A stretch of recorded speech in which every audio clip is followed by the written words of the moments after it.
Kaixo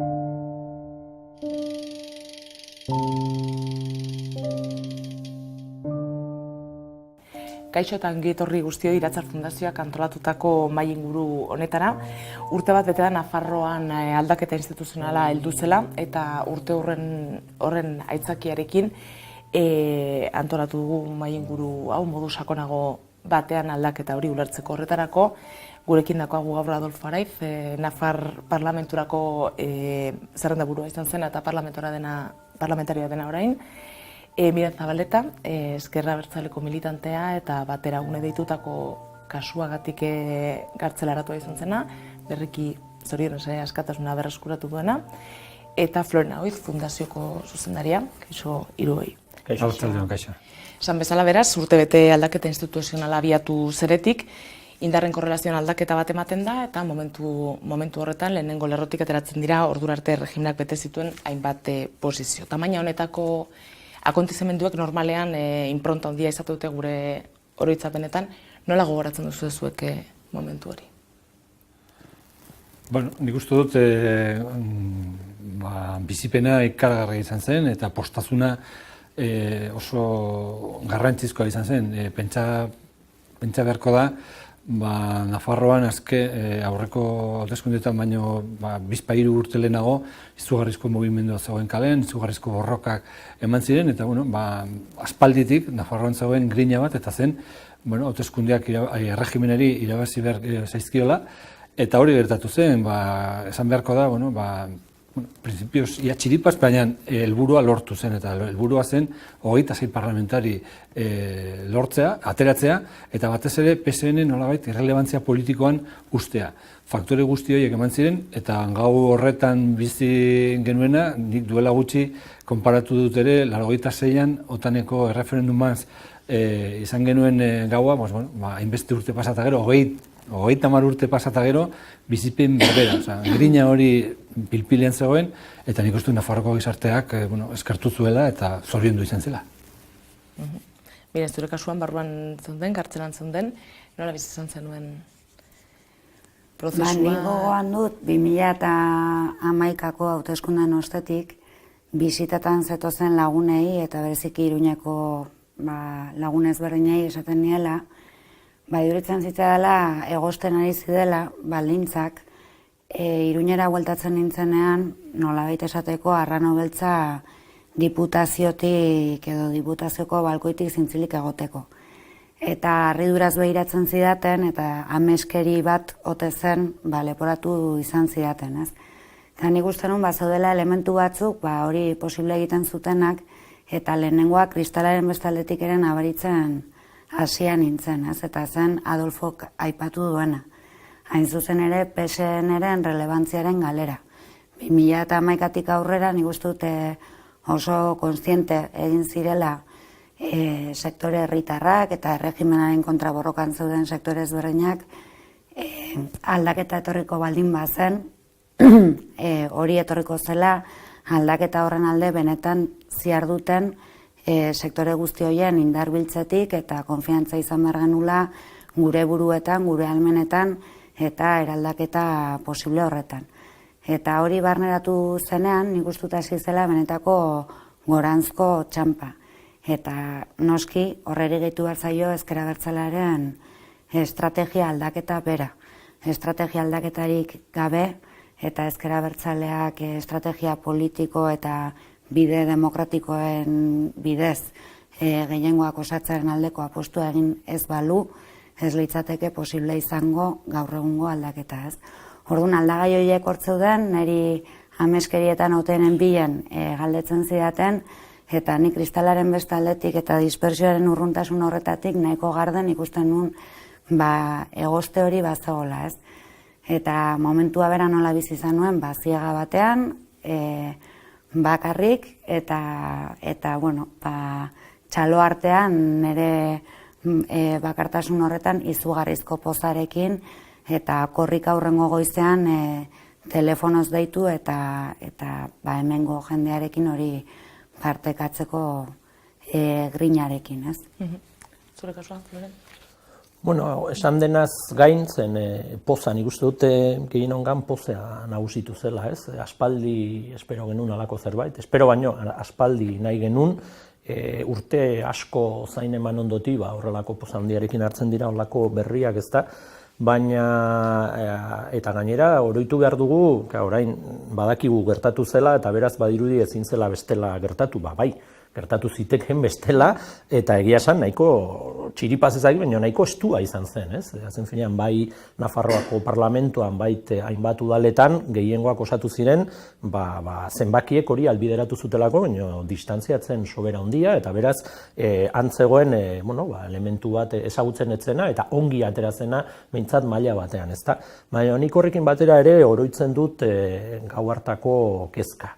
Kezka batetik Euskal Herriko beste hainbat puntutan emaitzak askozek azkarragoak izan zirelako, eta oroi dezagun Adibidez Gipuzkoan gertatutakoa, edo Donostian edo beste hainbat tokitan, eta hori ere nik behintzat oroitzen dut, eta gero kezka bat orain ere badakigu hori ongi atea zela edo bideratu zela, baina indar askoren akordioa behartzen emaitza horietatik gehiengo berrietara iristeko. Hori gertatu da, zorionez gertatu da, eta, Mirenek esan bezala, gertatu da bestea beste, han Ezker Abertzaleak ere motorraren papera egin zuelako, bere teorizazio eta bere estrategia egokipen horiekin, baina beste indarrek ere halako zerbait edo behintzat apostu hori egin zutelako.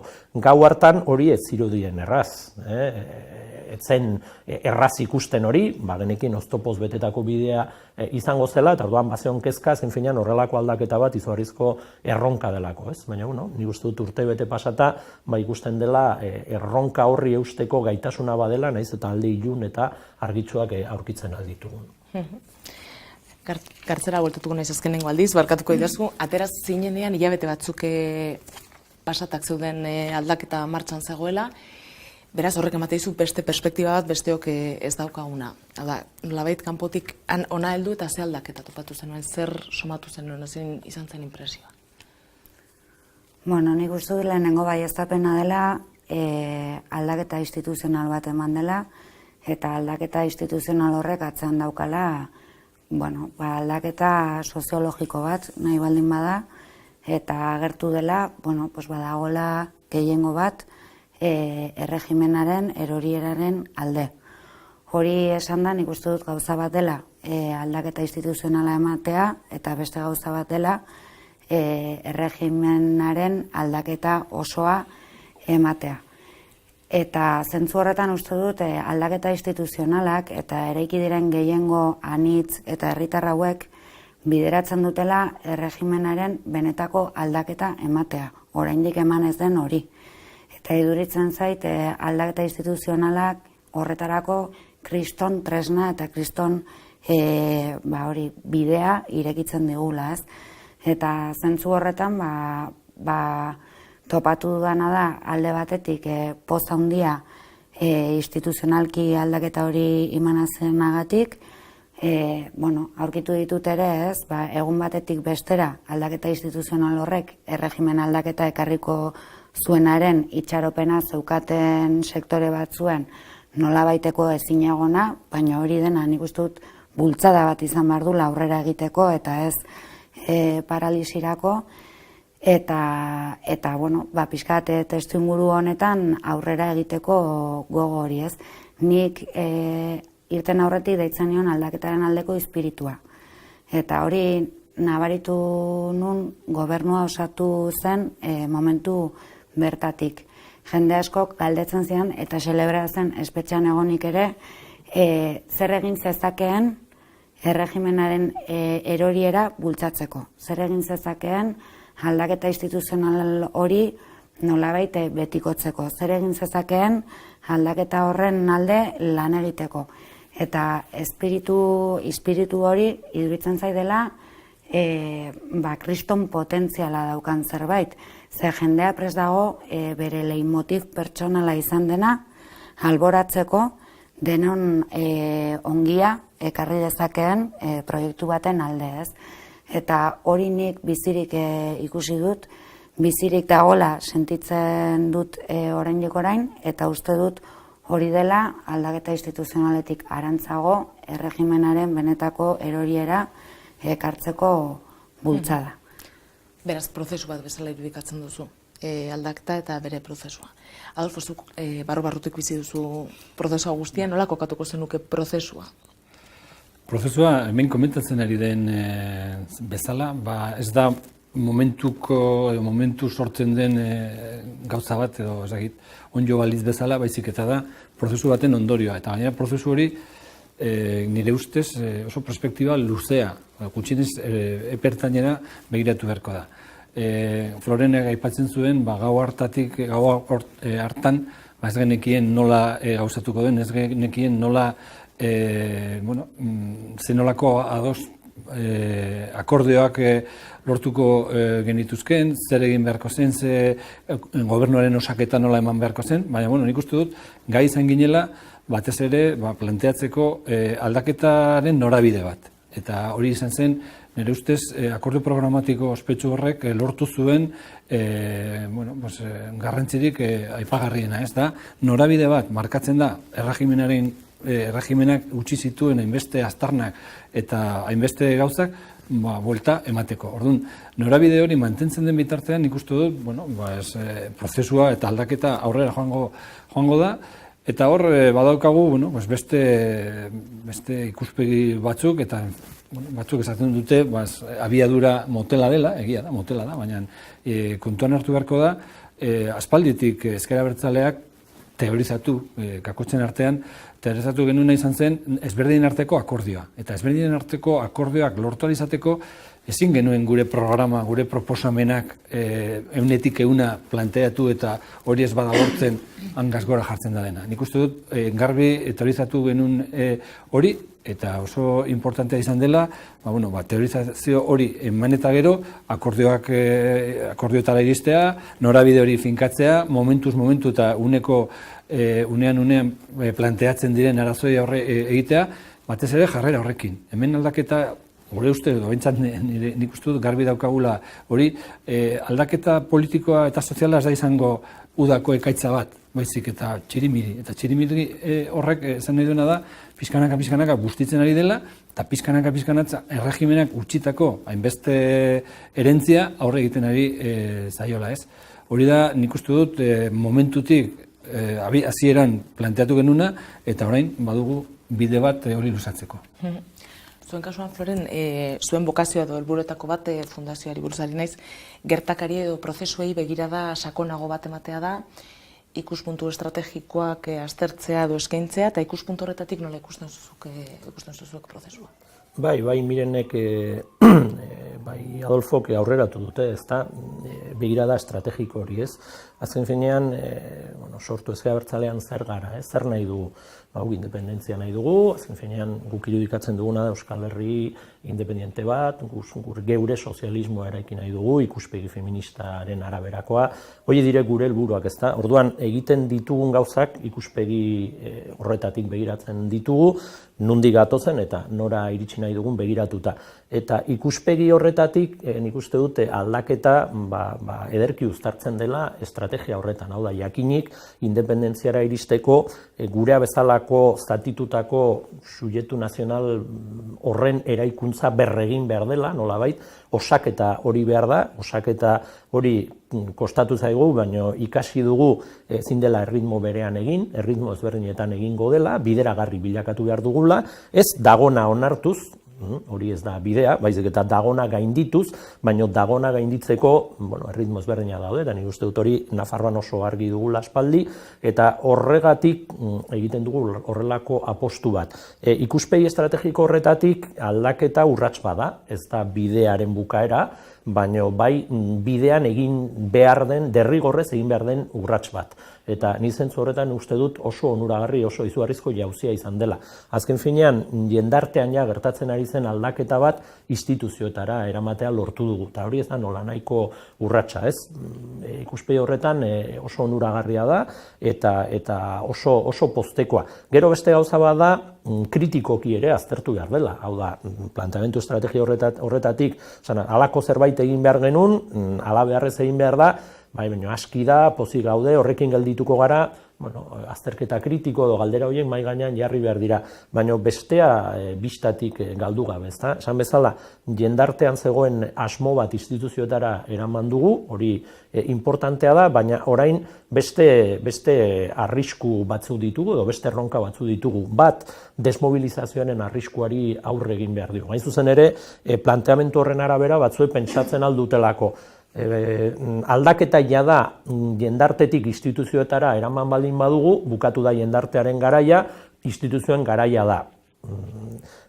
Akats handia litzateke hori, ez da bukatu jendartearen garaia, ez da inoiz bukatzen. Eta inoiz ez zen hasi beharko instituzioen garai, esan ezagun instituzio isolatuen garaia zen, aldaketak ez baitira hola egiten. Orduan, hori importantea da, hori arrisku bada, desmobilizazioaren, nolabait pentsatzea instituzioen eskuetan egon behar direla horren urratsak, eta beste arriskua da, gaizki kudeatzea gaur egun Nafarroako aldaketaren atzean dauden indarren artean dagoen tentsioa. Tensio emankorra da. Tensio horri esker iritsi gara ona, aniztasun horri esker osatu dugu gehiengo bat, eta tentaldi bat egon daiteke gehiengoak osatzeko aniztasuna aintzat hartu gabe, norbait halako tentaldiri balin badu, hobedu zenbakiei erreparatzea eta konturatuko da. Ez dagoela halako bidere. Orduan, tensio hori zein da? Ni labur bilduta esango nuke tensio hori dela erregimen aldaketaren logika eta erreleboaren logikaren artean. Behar bada batzuendako aski da. Beste pertsona batzu, beste kolore batzu, beste jarduera batzu daude instituzioak aski da. Beste batzuendako ez da aski. Guk erregimena aldatu nahi dugu. Eta erregimen bat aldatzea, aldaketa sakon bat planteatzea, are gehiago gure kasuan bezala, beste motatako erregimen baten eraikuntza nahi dugularik, ez da. Tensio horrekin lotuta zen horrengo galdera Adolforentzat, azkenean lau indarren arteko indarmetaketa ezinbestekoa izan da, eta horrek eramagaitu instituzioetara, baina pentsatzen dut hauteskunde gunetatik aurrera, guztiok aurre ikusi genuen lana gogorra izango zela, azken finean lau indar desberdinen arteko adostasunetara heltzeko eta konta iguzu nola... Florenek aipatzen zuen bezala, nik uste dut, aniztasun hori zaindu beharko dela, baina hori zaila da. Azken finean, tentsiorik egunero adierazten dira, egunero sortzen dira gai desberdinetan, eta akordio programatiko bera nola gauzatu beharko den, akordio programatiko ez da biblia bat, edo ez da katezismo bat, nun gauza guztiak esan da den nola egin behar diren, noiz egin behar diren, eta zenbat diruarekin egin behar diren, baizik eta lehen esan dudan bezala, gauza batzuk zehatzak dira, baina beste gauza batzuk hain zuzen ere akordio politikori, ezberdin arteko akordio politikori lortu alizateko, malgotasunez edo ambiguotasunez idatzita daude, eta gero norberak tiratzen du bere interpretazioa, bere erara, bere impronta, bere iztasuna kokatzeko, eta hori eguneroko eztabaidak dira, eguneroko negoziaketak, eta hori zaila da. Ikusi beharko da, agian ez da ikusten kanpotik, baina nik aitor dezaket nahiko zaila dela, baina borontate horrekin eta ipar horratza garbi izanik, gainditzen ari gara, eta oztopu guztien gainetik pasatzen ari gara, eta erregimenak zituen sustraiak hor daude, eta ez dira moztu, alderantziz, saiatzen ari dira hor enrokatzen eta sendotzen, baina, pizkanaka, erregimenari gauza batzuk izten ari zaizkio, beste gauza batzuk oraindik ez dira lortu, baina lehen esaten nuen bezala, nik uste dut importantena dela ipar horratza, eta kontuan harturik lau indar politikoen artean, momentu honetan gainera, hauteskunde atarian, sortzen dira berriro beste tensio batzuk, sortzen dira hauteskundeetan sortzen diren betiko tensioak, baina hala ere nik uste dut haratago joan beharko dugula eta gai izan beharko garela mantentzeko adostu dugun eta zaila de, noizbenka batzuk badirudi hasten dutela, seinatu dutena eta beste gauza batzuk planteatu nahi dituzte. Baina, nik uste dut borontate onarekin EH Bildutik markatzen ari dira nahiko ondo zein den bidea. Urte honetan, miren zeintzuk esango zaituzke izan direla aldaketaren hutsuneak eta lorpenak labur bada ere? Nik uste dut lorpen nagusia dela bistaratzea orain arte isildua egon den Nafarroa. Nafarroa errebeldea, ezkerrekoa, koloretakoa, berdea eta morea. Hori da nik uste dut agertu dena, eta hori kriston garaipena da. ze uste genuen Nafarroaren kolorea bakarra zela, edo hori zen behintzat saldu nahi zuten irudia.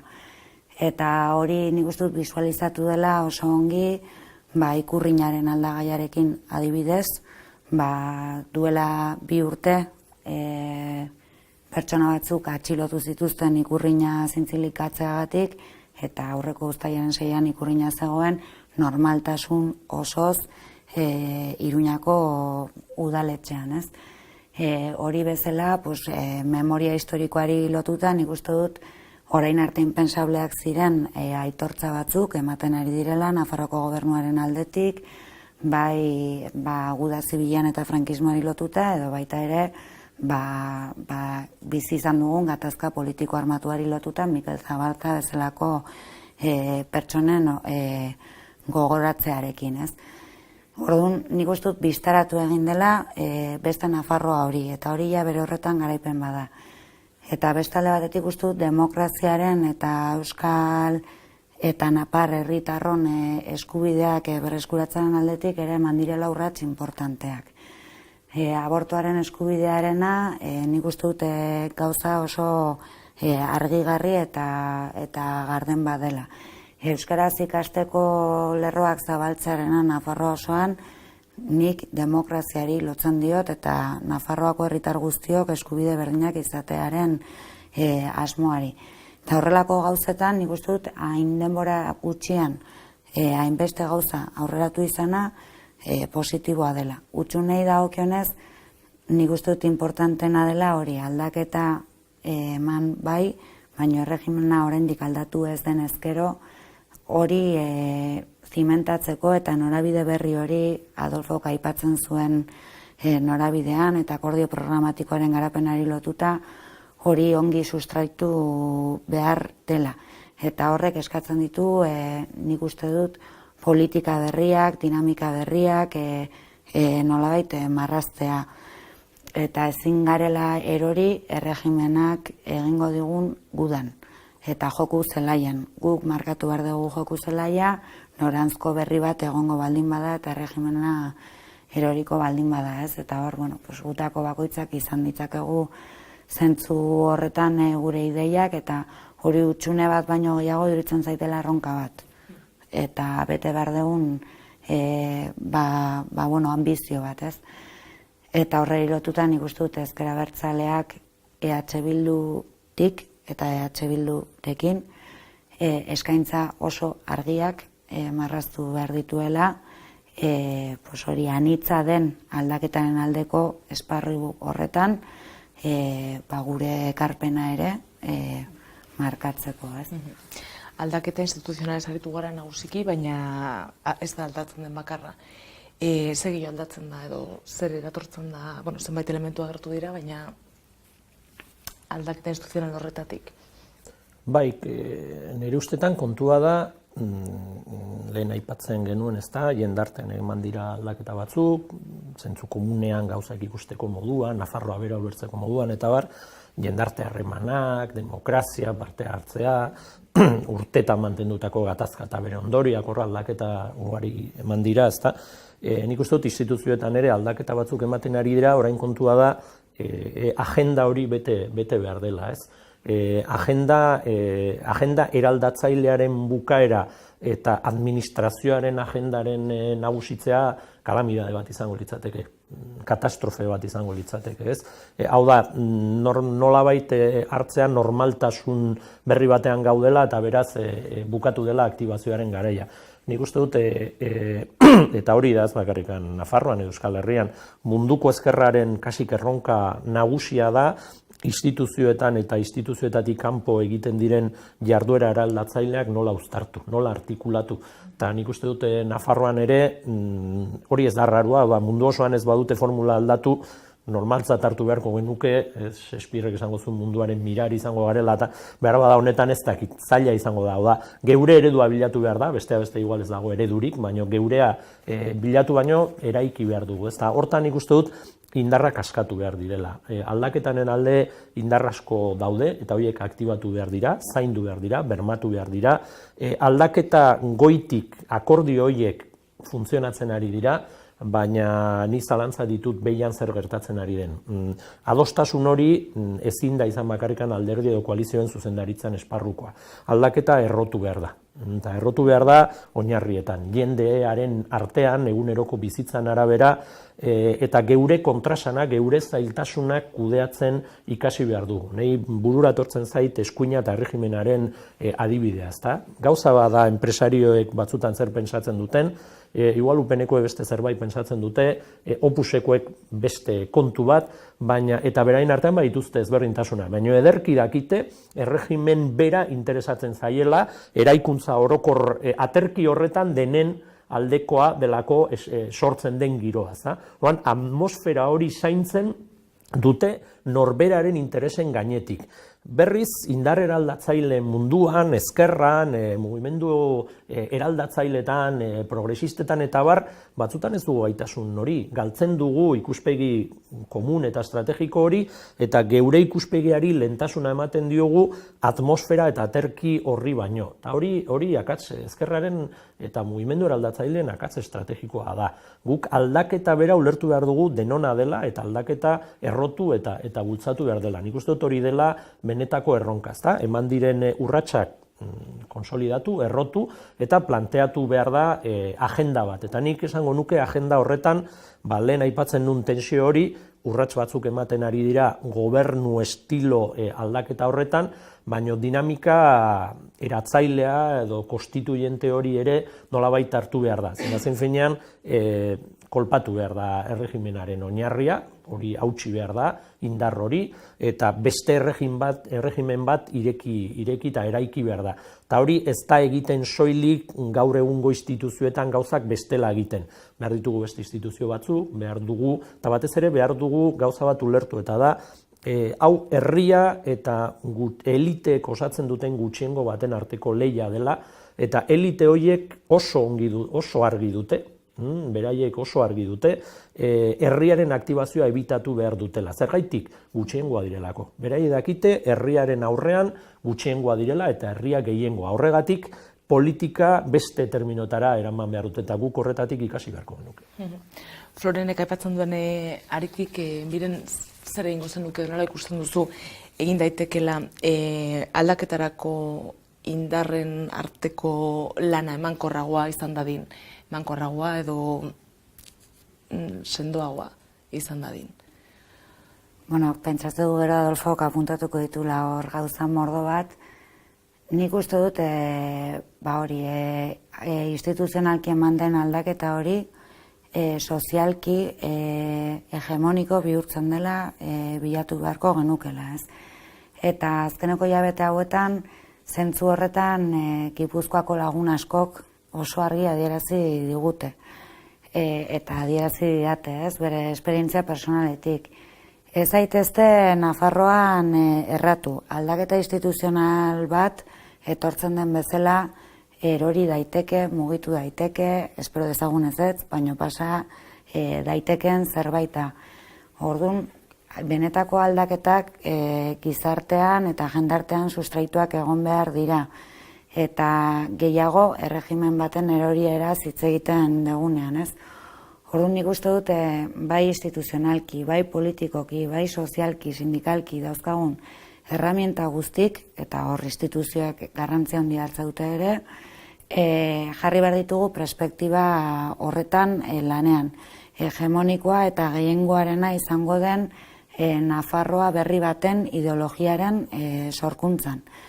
Eta guzti horrei lotzen zaio nik uste dut Florenek aipatzen duen nolabaiteko Nafarroaren burujabetzaren prozesu eratzaile bat Euskal Herriari begira dagonan. Elkarlanerako gakoak zeintzuk izan daitezkeen, aldaketa bera ekarri dutenak. Betik gora egindako aldaketa bat izan behar du, herritarra izan behar du, guk ezin diogu esan Nafarroako herritarrei zeintzuk diren beren lehentasunak beraiek sinetsi eta bultzatu behar dituzte, eta guzti horrei lotuta aniztasunean eta elkarlanean lan egiten jakin. Bestela ez dago bestelako aldaketa posiblerik, ez. Eta zentzu horretan lehen aipatu didazu ze lorpen egon diren, niretzako emakumeen esparrutik aipatu ditutan kontu, euskaldun bezala ere, apartheidaren gaindipenen aldetik ere, eta nik uste dut badagoela beste elementu oso importante bat, eta da apartheid sindikala deitu genezakena, UGT eta Comisiones Obreras Nafarroako langileriaren ordezkari bakarrak bezala kudeatu dituen modelo instituzional bateri eguna bukatu zaizkiola, eta hor beste eredu batzutarako eta aniztasunerako ere bideak ireki direla esparru horretan, ez?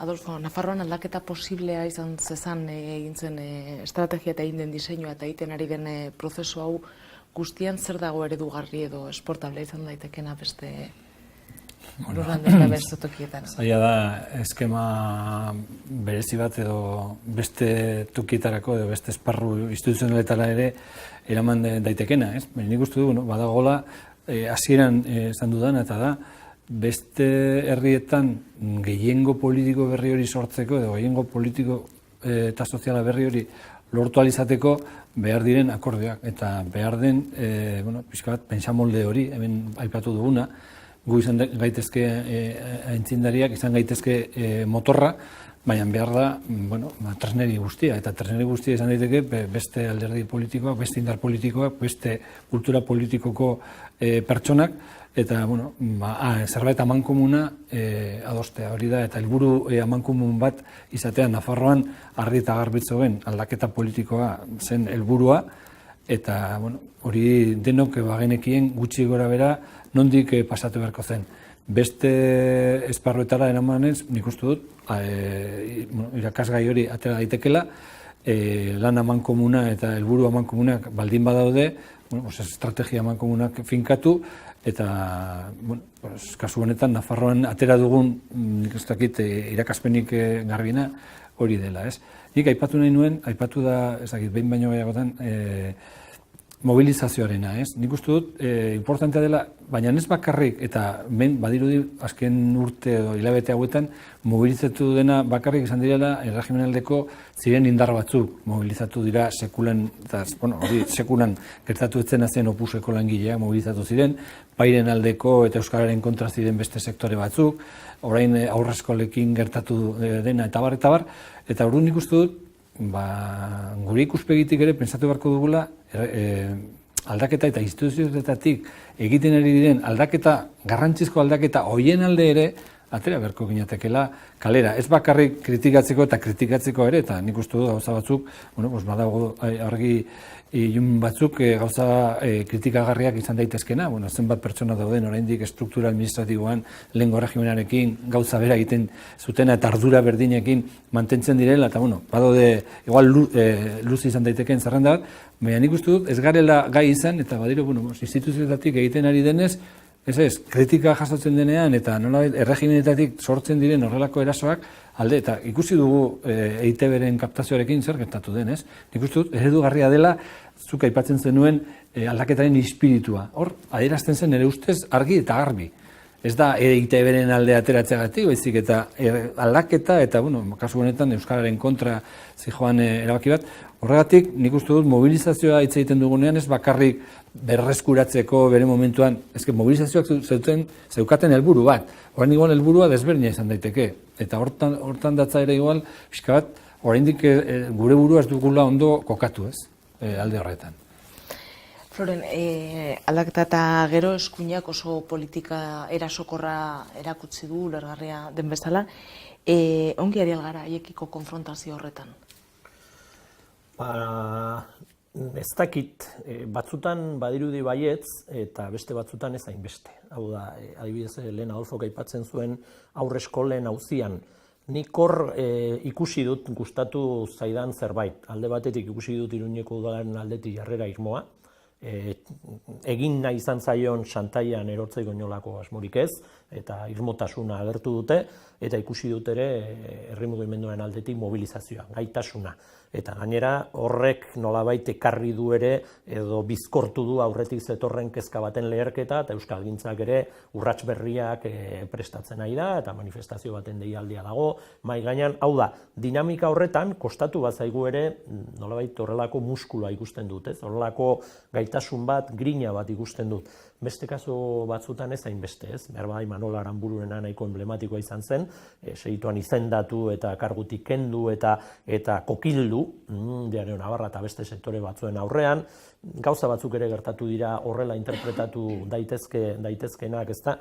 Nik uste dut tensio bat badagola, bestea beste nahiko anitza delako aldaketaren aldeko esparru hori, baina nik uste dut tentaldi bat baztertu beharko genukela, eta tentaldia da pentsatzea nolabait, zarata gehiagirik gabe egiten badugu ez direla haserratuko.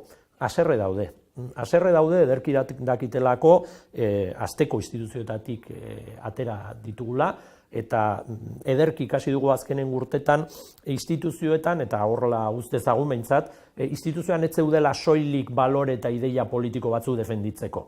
Bestelako arrazoiak bazituzten, hau da, bestelako etekinak ateratzen zituzten instituzioetatik, eta hori bukatu zaie, behintzat garai baterako, eta horrek kezkatzen ditu, eta haserre daude, eta itzuli nahi dute. Eta gainera, somatzen dute, ez da bakarrikan errelebo bat, baizik eta indar sozial eta politikoa dagoela, erregimena bera aldatu nahi duena. Horren beldur dira, eta beraz, mobilizatu dira. Eta mobilizatuko dira, batez ere funtzionatzen badu, beren alde egiten badu, gehiago mobilizatuko dira. Orduan, ikusten dut, tentaldi bat izan daitekela pentsatzea, ez, gauzak zalapartari gabe egiten baditugu, ez dira mobilizatuko, ez dira eserratuko. Ez, hori ez da bidea. Nik uste dut ulertu behar dugula konfrontazio demokratikoa onuragarria dela. Onuragarria da. Eta beharrezkoa halako kasutan. Zergatik, azken finean urte askotako normaltasun errotu baten kontra gaudelako. Errotu da, sedimentatu da. Urtetan eta urtetan beraiek agindu dute, beren erregimena inposatu dute, eta konturatu ala ez hori gorpuztu da, hori errotu da, eta jendeak horren karga dauka konturatzen ez bada ere, edo konturatzen ez bagara ere. Horrelako zerbait aldatzeko haustura batzu behar dira. Pentsatzeko moldea, gauza egiteko moldeak aldatu behar dira. Eta horretarako mobilizazioa eta polarizazioa behar da. Hau da, jendeari, gizarteari, argi esan jendarteari argi utzi behar diogu, jarduerangatik, ez soilik diskursoekin, azken finean bi proiektu, bi egitasmo daudela Nafarroarako, eta biak kontrajarriak daudela. Nik uste dut hori importantea dela, eta horrek ekarriko dula aldaketaren indartzea. Orduan, ni kezkatuta nago, pozik maila batean, horrelako kezka batzuk eta grina ikusten dudalako, baina kezkatuta batzutan ikusten dudalako epeltasun bat. Hau da, beldur bat eta esan dezakegu eta esan dugu normala dela, azken finean aniztasun badagolako, nik tensio sortzaile bezala, emankor bezala ikusten du tensio hori, hori ezin da konpondu, zergaitik gehiengoa osatzeko hala eta bestela pentsatzen duen jendea bildu behar deralako, orduan ezin zaio inori eskatu bere ideiak baztertzea. Orduan, hau ikusteko modu ezberdinak egongo dira, baina nik uste dut pedagogia egin behar dela. Ez da inbeste esatea, nik badakit nola egiten den aldaketa bat, horrela egin behar da. Behar bada jende asko ez duzu horrela konbentzituko. Egin behar dena da azterketaren pedagogia, hartu adibideak, hartu adibidez haurreskolen kasua, hartu beste kasu batzuk eta aldaketaren esparruan eta jendarten ere hausnarketa bat egin. Begira, hau egiten dugunean posizioak aurreratzen ditugu. Atzera egiten ditugunean beraiek indartzen dira eta gu makurrago. Orduan badago zer pentsatu eta batez ere badago zer aldatu. Bale, azken galdera bana ingo dizuet, labur erantzuteko posible bada. Miren, dola 2 urte Ezker Abertzaleak Euskal Bidea aurkeztu zuen, eta nola kokatu daiteke Nafarroko aldaketa estrategia horren barruan edo nola uztartu daitezke biak? Lehenengo esango dut Euskal Bidearen proposamena, oraindik Valladolideko espetxean dagoela segurtasunak hartuta, orduan nik berandu ezagutu dut, bere eduki osoa edo, ez? Baina, hori aipatuta, nik uste dut Euskal Bidea proposamen batetik arantzago badela filosofia bat, planteatzen duena Euskal Herria independentziara eta proiektu sozialista batetara hurbiltzeko bide bat. Eta zentzu horretan, nik neuk ere ezker abertzaleko kide bezala, nire burua independentista eta abertzaletzat jotzen dut, eta Euskal Bide horren baitan Euskal Herria eskenatoki horretara eramatearen aldeko lanean ibili naiz eta banabil gaur egunean ere, ez? Eta hori esan da, Nafarroako ikuspegi batetik edo Nafarroan lurreratuta, nik uste dut baieztapen batzuk bota ditzakegula. Lehenengoa da, Nafarroak ez dauka etorkizunik, erregimenari lotuta eta Espainiari kateatuta segitzen baldin badu. Nafarroak etorkizuna dauka, bere izaera propioarekin, bere herritarren nortasunarekin eta bere garapen sozial eta ekonomikoaren ikuspegi batean, soilik proiektu propio bat garatzen baldin badu. Eta proiektu propio hori non? Nire ustez, aukerarik egokiena, hoberena, Nafarroko herritar guztiontzat da Euskal Herriaren baitako eredu baten alde abiatzearena eta Euskal Herriaren egituratze horren baitan gure nortasunetik gure gizartea ere antolatzea. Eta hori esanik, nik uste dute Euskal Bideak horretarako pista batzuk ematen dituela, eta horre estrategia oso bat eta bide oso bat garatzeko daukagula. Eta pixka bat aipatutako honi lotuta, uste dute fundamentala dela bereziki garrantzitsua Nafarroaren izaera eta nortasunaren defentsa hori gaur egungo instituzioetatik eta kaletatik ere egitea, eta bistaratzearena estatuak eta erregimenak momentu honetan Nafarroa kolapsatuta mantendu nahi duela, Nafarroan inolako aldaketarik ez ematearen aldeko bide guztik erabiltzen dituela, eta horren adibide gardenena da, 17 napar lege, aldaketaren aldeko indarrek bultzatuak, konstituzionalean trabatuta egotea. Eta hori bezala beste hainbat eta hainbat adibidea jarri ditzakegu. Beraz, etorkizuna ez dago hor, etorkizuna Euskal Herritaren ongizatearen ikuspegi batetik Euskal Herriari begira dago, Nafarroaren izaera eta nortasuna aintzat hartuta. Ados, nola bultzatu dezakegu aldaketa? Hau da, zer egin dezakegu orain arte lortu denaren haratago joateko?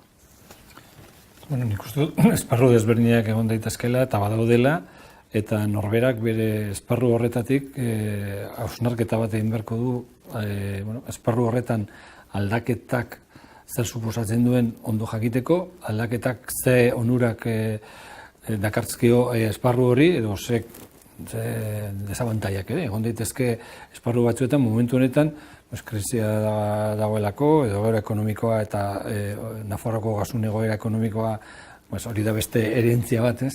Hitz egiteko luze eta zabal izango genuke, baina egon daitezke horrelako esparru batzuk, baina batez ere norberak bere buruari galdetu beharko lioke, nik zer egin dezaket, edo esparru honetatik aldaketa politiko eta sozial hori bultzatzeko eta ipar horratza edo norabide horretan zer gehituko diogu, edo gehitu zaiok egun. Nik uste dut, garbi dagoela, hemen ez dago errezeta magikorik, hemen esparru desberdinak daude, instituzioak, lantegiak, ikastetxeak, badaude borrokarako esparru desberdinak, bakoitzak bere esparruan, eta egon beharko dela koordinazio bat. Azken finean, hemen norabide berdina baldin badugu esparru desberdinetatik, gauzak bakoitzak ez lukela egin behar bere kabuz, ni banoara edo egiten dut, edo plangintza bat, baizik eta hor koordinazio bat egon beharko dela esparru desberdinetan, eta jakinik aldaketak dituela momentu honetan Nafarroan etzai asko, oztopo asko, eta hala ere, pizkanaka, pitzadura gero handiago egiten ari dela. Nire ustez hori da importantena, ez? Floren, asmatzen ari gara aldaketaren aldeko diskurtso horretan? Nik uste dut hobeki egin behar dela. Nik hori argi daukat, ezta? Lehen aipatzen nuen konfrontazioa eta polarizazioa, nik uste dut horrelako indarra falta dela batzutan, hau berbada sortun eta ezker abertzalean askoz argiago daukagu, eta berbada erresa izan daiteke beste batzuei leporatzea hainbeste ez egitea, ez? Eta egin dezakegu, hala delako, baina baita ere gure burua aintzat hartu beharko genuke, eta gure buruari galdetu zergaitik ez ditugun oraingoz konbentzitu, ezta? Zergaitik ez da planteamendu kontserbadore nolabait esateko izan daiteke, guk arrazoia daukago, baina besteak askoz epelagoak dira.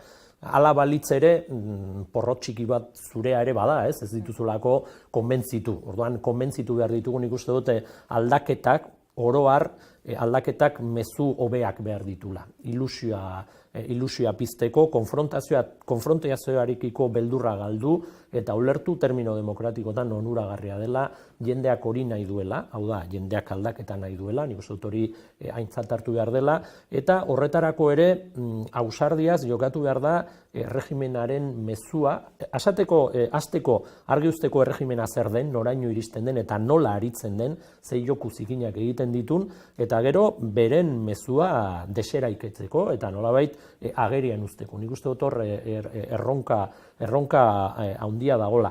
Baina batzutan mezua eta diskursoa aipatzen dugunean, uste dute arazo bat edo akats bat egon daitekela, eta da pentsatzea dena dela oso formala, mezu politikoa, arrazoiak, datuak eta argudioak eta bar, hori mezua da, baina ilusioa ere mezua da, emozioak ere mezua dira, ezta? Eta ilusioa batematek esaten zuen, eta uste dut ez dela kasu bakarra, adineko jendeak esatea, hauteskunden emaitzen ondotik, orain hil naiteke.